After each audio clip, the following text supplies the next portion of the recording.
Assalamualaikum warahmatullahi wabarakatuh. Halo guys, kembali lagi pada mata kuliah media pembelajaran akuntansi. Kalian pernah kepikiran nggak kenapa harga 600 ml air mineral kemasan rata-rata seharga 3.000 sampai 5.000 rupiah? Kenapa nggak 10.000 gitu atau 1.000 aja nih?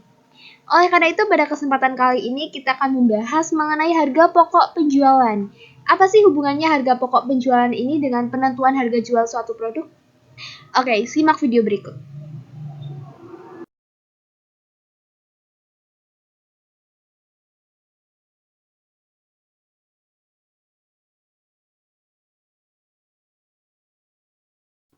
Harga pokok penjualan atau cost of goods sold adalah suatu biaya atau beban yang dikeluarkan baik secara langsung maupun tidak langsung untuk meroleh barang atau jasa.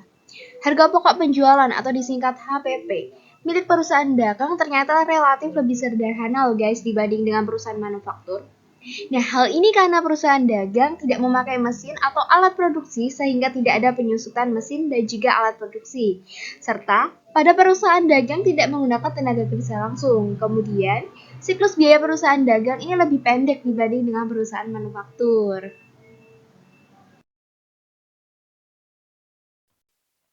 Kenapa sih kita harus menentukan harga pokok penjualan atau HPP? Berikut terdapat 7 alasan pentingnya menentukan harga pokok penjualan. Yang pertama, menetapkan harga yang kompetitif.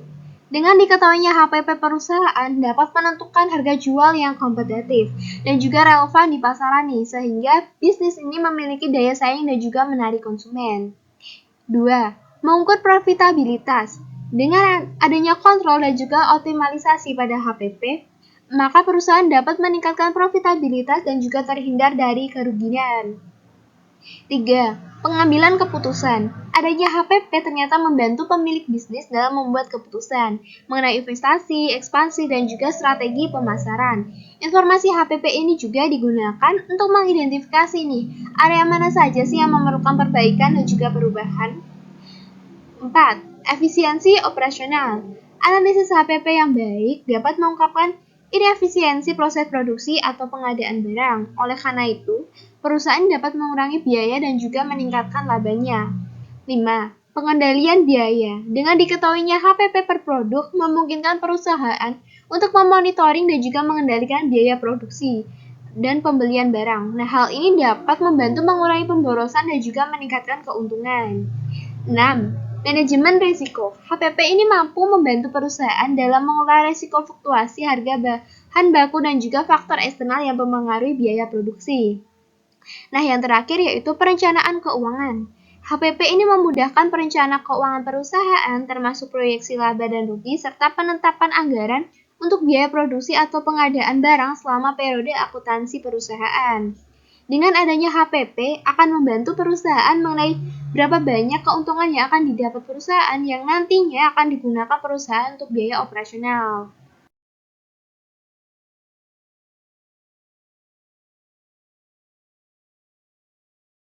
Berikutnya adalah komponen dalam harga pokok penjualan atau HPP perusahaan dagang. Yang pertama, ada persediaan awal barang, merupakan persediaan yang tersedia pada awal periode akuntansi perusahaan. Saldo dari persediaan awal ini dapat dilihat pada neraca saldo periode berjalan.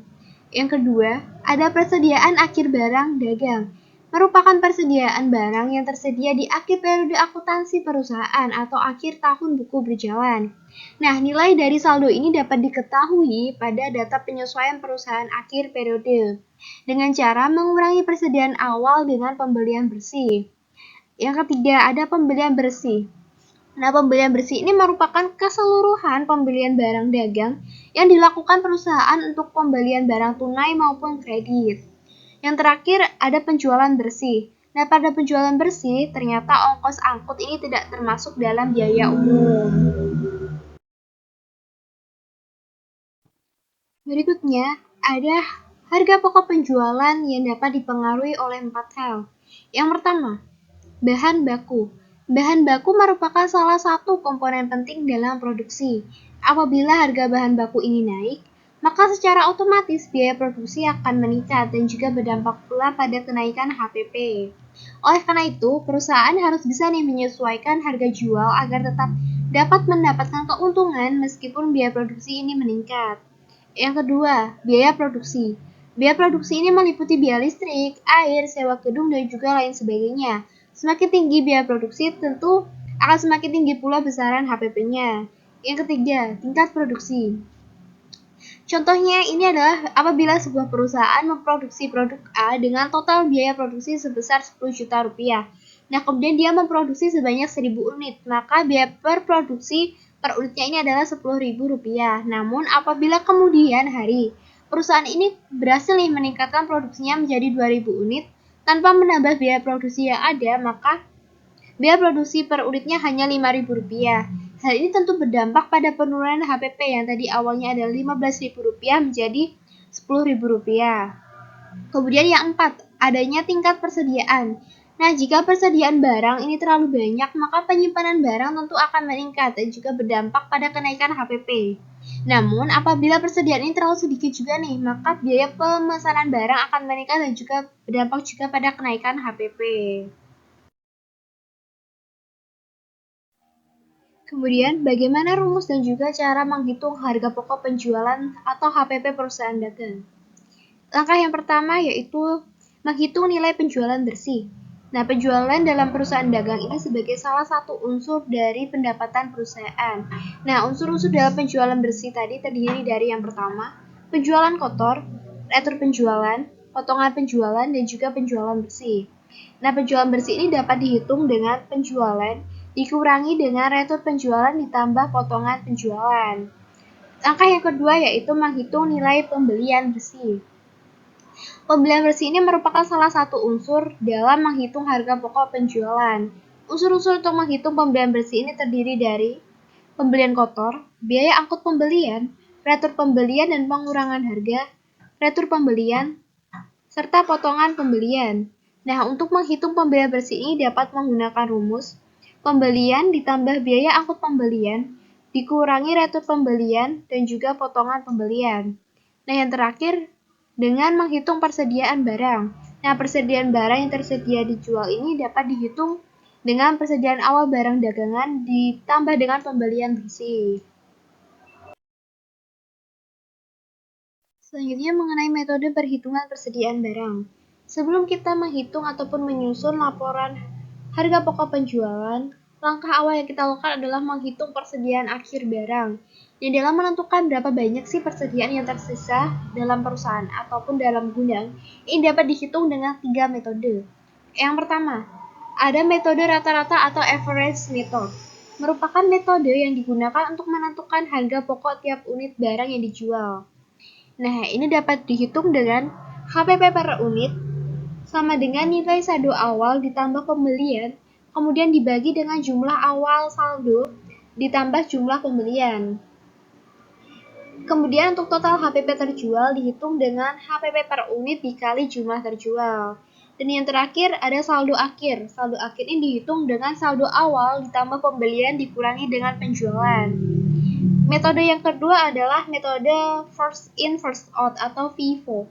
Metode FIFO ini adalah cara menghitung cost of goods sold menggunakan metode persediaan barang yang masuk terlebih dahulu yang akan terlebih dahulu dijual.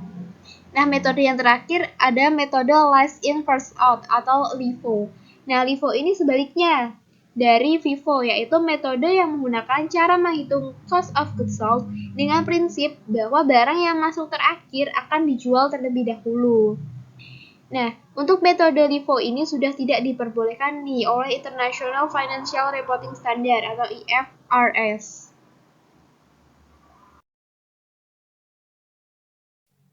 HPP ini merupakan salah satu elemen penting yang ada dalam laporan keuangan.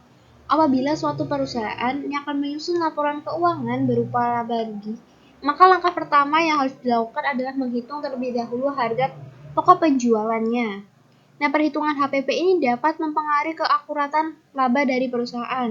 Oleh karena itu, dalam perhitungan HPP tidak dilakukan secara sembarangan. Berikut telah disajikan contoh soal mengenai harga pokok penjualan. Yang pertama, disajikan data dari perusahaan PT Kaluna Rafa untuk periode 31 Desember 2021 dengan persediaan awal sebesar 15 juta rupiah. pembelian sebesar 75 juta rupiah, retur pembelian sebesar 1.500.000 rupiah, diskon pembelian sebesar 2.500.000 rupiah, beban akut pembelian sebesar 1 juta rupiah, dan juga persediaan akhir sebesar 12.500.000. Nah, diminta untuk buatlah perhitungan harga pokok penjualannya.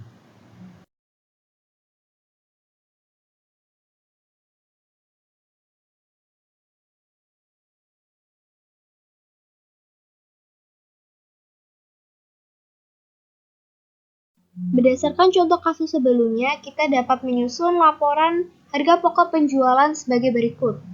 Yang pertama, tuliskan nama perusahaan, yaitu PT Kaluna Lava. Selanjutnya, tuliskan periode pencatatan akuntansi, yaitu periode 31 Desember 2021. Kemudian, diketahui persediaan barang dagang awal sebesar 15 juta rupiah. Selanjutnya, pembelian sebesar 75 juta rupiah ditambah dengan beban akut pembelian, yaitu 1 juta rupiah. Kemudian diketahui total pembelian sebesar 76 juta rupiah. Selanjutnya, tulis retur pembelian sebesar 1.500.000 rupiah ditambah dengan potongan pembelian. Maka diketahui total potongan pembelian sebesar 4 juta rupiah. Untuk mengetahui pembelian bersih, maka kurangkanlah pembelian sebesar 76 juta rupiah dengan potongan pembelian, yaitu sebesar 4 juta rupiah.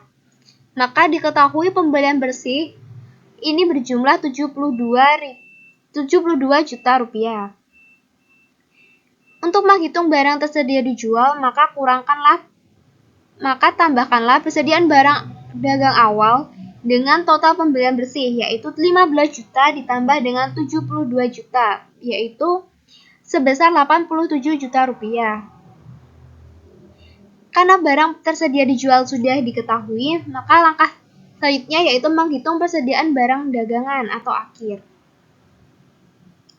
Nah, diketahui tadi bahwa persediaan barang dagangan pada akhir periode sebesar 12.500.000 rupiah. Maka kurangkanlah barang tersedia dijual, yaitu 87 juta rupiah dengan 12.500.000, yaitu diperoleh harga pokok penjualan sebesar 74.500.000 rupiah. Wah, ternyata untuk menetapkan harga jual dari suatu produk ini memerlukan berbagai macam pertimbangan nih, dan juga melalui proses yang nggak sembarangan nih. Tidak terasa pembelajaran hari ini sudah harus berakhir. Tapi tidak perlu bersedih nih teman-teman, kita dapat berjumpa lagi pada lain kesempatan mengenai materi pembelajaran di media pembelajaran akuntansi. Semoga materi mengenai harga pokok penjualan ini dapat bermanfaat serta membantu teman-teman semua dalam belajar. Saya Revika, terima kasih. Wassalamualaikum warahmatullahi wabarakatuh.